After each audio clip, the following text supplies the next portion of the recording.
Licence ගත්ත දවසේ තමයි ඩ්‍රයිවිං ගස්සා තමයි. පිකප් එකේම හොඳයි අනිත් වාහන වලට වඩා. මට මේක මාර විතර දැනුණා. මගේ නම කැලුම් පුෂ්ප කුමාර. වයස 31යි. මම රියදුරු රැකියාව තමයි කරන්නේ. රියදුරු රැකියාවම අවුරුදු 18 ඉඳන්ම කරගෙන යනවා. ලංකාව වටේම ඕනම තැනක ඕනම වාහනයක් මම පැදලා තියෙනවා. ජපාන් වාහන, චයිනීස් වාහන, ඉන්දියන් වාහන. ඒ කියන්නේ අපි මේ කතා කරන්නේ ඇත්තටම සෑහෙන වාහන උඩ ඉඳන් පල්ලෙහාටම අධ්‍යයනය කරපු පුද්ගලෙක් එක්ක.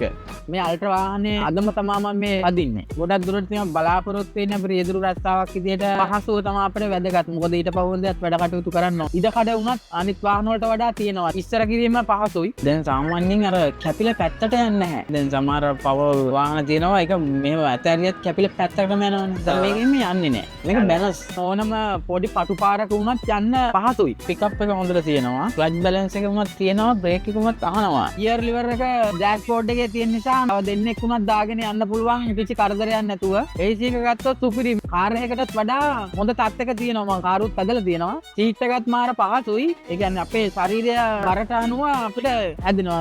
දවසක් වැඩ කරත් දැනෙන්නේ නැහැ මේ සීට් එක. ඇඟට මාර පහසුවක් දැනෙනවා. ඒ පහසුකම් ටික තියෙන එක වැදගත් අපට. අද මාර විදියට සතුටුයි මේ සීට් එක නැග්ගාම. අපි මෙතනින් දාලා ටිකක් දුර ගියාට පස්සේ ස්පීඩ් එක හොඳට සෙට් වුණාට පස්සේ අපේ තියෙන මේ වාහනේ ක්‍රූස් කන්ට්‍රෝල් ඔප්ෂන් එක. හරිද? සාමාන්‍යයෙන් අපි මේ ට්‍රැෆික් එකේ ක්‍රූස් කන්ට්‍රෝල් ඔප්ෂන් එක දාලා යන්න බෑ. වාට ක්ලච් එකේ බ්‍රේක් එකේ කකුල අරගෙන ඇක්සලරේටර් එකත් කකුල ගන්න chance එක තමයි මේ අරන් දෙන්නේ අපි. ඔය ස්පීඩ් එක දැන් 80යිනේ. ඔයා මෙතනින් මෙහෙම ක්‍රූස් කන්ට්‍රෝල් ඔප්ෂන් එක ඔන් කරන්න.